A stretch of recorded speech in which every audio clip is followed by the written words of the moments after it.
कांग्रेस के कुछ नेताओं ने यह आरोप लगाया कि 2017 में हमारे माननीय प्रदेश अध्यक्ष सांसद श्री दीपक प्रकाश जी को Congress Jharkhand state cricket association से निकाल दिया गया और इसी की खुन्नस में वो जो जेपीएससी के वर्तमान अध्यक्ष हैं, जो उस समय क्रिकेट एसोसिएशन के अध्यक्ष थे श्री अमिताभ चौधरी जी, उन पर वो आरोप लगा रहे हैं।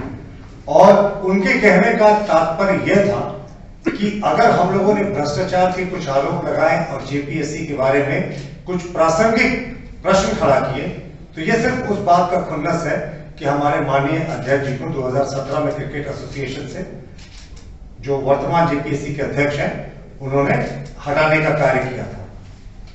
देखिए, सबसे पहले ये कितनी ऊंची मानसिकता वाली सोच है हमारे प्रदेश अध्यक्ष, जो एक राष्ट्रीय पार्टी के प्रदेश अध्यक्ष ही नहीं, माननीय सांसद भी हैं, उनको क्रिकेट एसोसिएशन के एक मेंबर के पद से हटाने की बात को लेकर ये पूरी राजनीति हो रही है। ये बिल्कुल तथ्यहीन है। भारतीय जनता पार्टी इसका पुरजोर खंडन करती है और हम तो जानना चाहते हैं कांग्रेस से कि आज जो जेपीएससी को लेकर जितने तमाम विवाद खड़े हुए हैं, उसको लेकर क्या वो जो लाखों छात्र हैं, जो भुक्तभोगी हैं, जो सड़कों पर हैं, जिनकी सरकार ने बेरहमी से पिटाई की, क्या वो उनको न्याय दिलाने के लिए है या किसी ऐसे व्यक्ति के साथ है जो जेपीएससी जैसे संवैधानिक संस्था पर बैठकर तरह तरह की चीजें कर रहा है और जो छात्रों के मर्म को नहीं समझ रहा।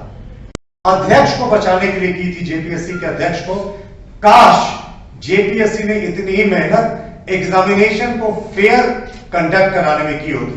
देखिए, जब छात्रों ने जेपीएससी से कुछ प्रश्नों के जवाब जानने चाहे तो जेपीएससी ने जो जवाब दिया वो अपने आप में कई प्रश्नों को जन्म देता है। जब उनसे कहा गया कि साहिबगंज और लोहरदगा में ऐसी शिकायतें मिली है कि एक ही हॉल में 100% छात्र उत्तीर्ण हो गए, तो उनका जवाब था कि ऐसा इत्तेफाक हो सकता है क्योंकि बहुत बड़ी संख्या में छात्र इस बार हिस्सा ले रहे थे। देखिए, हमारी जेपीएससी को लेकर आपत्ति शुरुआत से थी।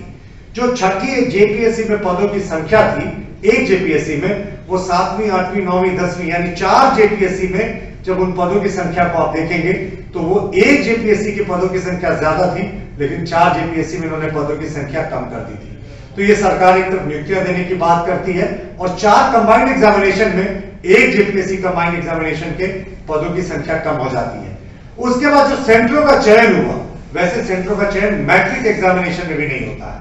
भारतीय जनता पार्टी ने कई बार कहा है कि हमने साहिबगंज, लातेहार, लोहरदगा के जिन सेंटरों में 100% विद्यार्थियों के पीटी में उत्तीर्ण होने की बात कही थी, आप उसका जवाब दें, लेकिन जेपीएससी से कोई जवाब नहीं मिला।